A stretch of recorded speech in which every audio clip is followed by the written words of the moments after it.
Hello everyone, कैसे हैं आप सभी। उम्मीद है सभी स्वस्थ होंगे, मस्त होंगे और पढ़ाई कर रहे होंगे। तो दोस्तों, जैसा कि आपको पता है, हम बात कर रहे हैं राजनीतिक शास्त्र, पॉलिटिकल साइंस और आपका बीए सेकंड ईयर सेमेस्टर 4 और आपकी यूनिट चल रही है सेकंड। ठीक है, सेकंड यूनिट का आपका प्रश्न संख्या 12 यानी कि 12वां प्रश्न चल रहा है। चलिए दोस्तों, देखते हैं इस प्रश्न को। प्रश्न क्या पूछ रहा है और हमें लिखना कैसे है, देखते चलेंगे।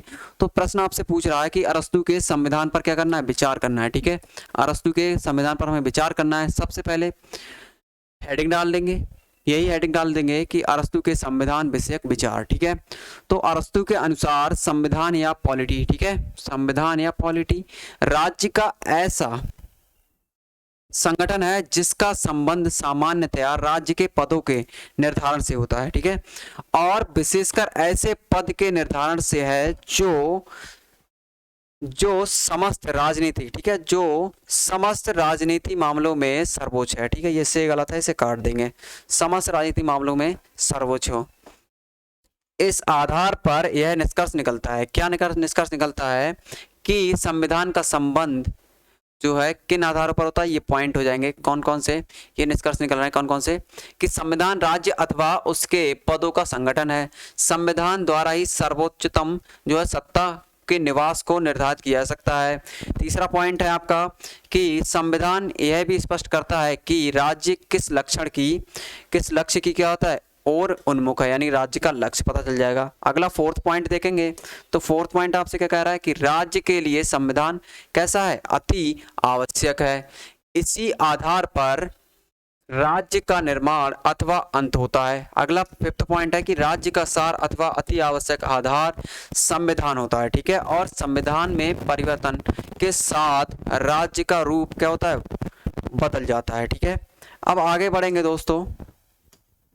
तो अरस्तु संविधान, ठीक है, अरस्तु के संविधान का वर्गीकरण दो आधारों पर करता है। ठीक है, अरस्तु किनके दो आधारों पर क्या करता है, संविधान का वर्गीकरण करता है।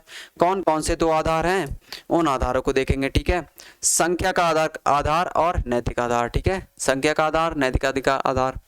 चलिए इनकी बात कर लेते हैं। ठीक है, अब इनकी बात करें तो प्रभुत्व शक्ति का प्रयोग, ठीक है, प्रभुत्व शक्ति का प्रयोग कितने व्यक्तियों द्वारा किया जाता है, शासन करने वाले व्यक्तियों। ठीक है, व्यक्तियों दोबारा एक बार काट देंगे, डबल हो गया। तो व्यक्तियों का उद्देश्य क्या है। ठीक है, अरस्तु ने 3 शासन व्यवस्थाओं को 2 रूपों में स्वाभाविक, ठीक है, 2 रूपों स्वाभाविक और विकृत का निरूपण किया है। ठीक है, कौन कौन से, स्वाभाविक और विकृत। ठीक है, इनका निरूपण किया है, 2 रूप बताए। अरस्तु के अनुसार शासन का वह रूप स्वाभाविक है जिसमें शासन कैसे सामान्य हित के लिए, जिसमें शासन जो है सामान्य हित के आदर्श के आधार पर किया जाता है। ठीक है, आगे बात करें। और विकृत रूप वह है जिसमें शासक वर्ग केवल अपने हितों की दृष्टि में रखता है। ठीक है, शासक वर्ग क्या करता है, अपने हित की दृष्टि में रखता है। राजनीतिक परिवर्तन का यह चक्र राजतंत्र से प्रारंभ होता है और क्रमशः अंततीय, ठीक है, आतंत्रीय तंत्र, कुलीन तंत्र, वर्ग तंत्र, संवैधानिक तंत्र, भीड़ तंत्र के बाद अंत में फिर राजतंत्र के रूप में परिवर्तित हो जाते हैं। ठीक है, चलिए आगे बात करें।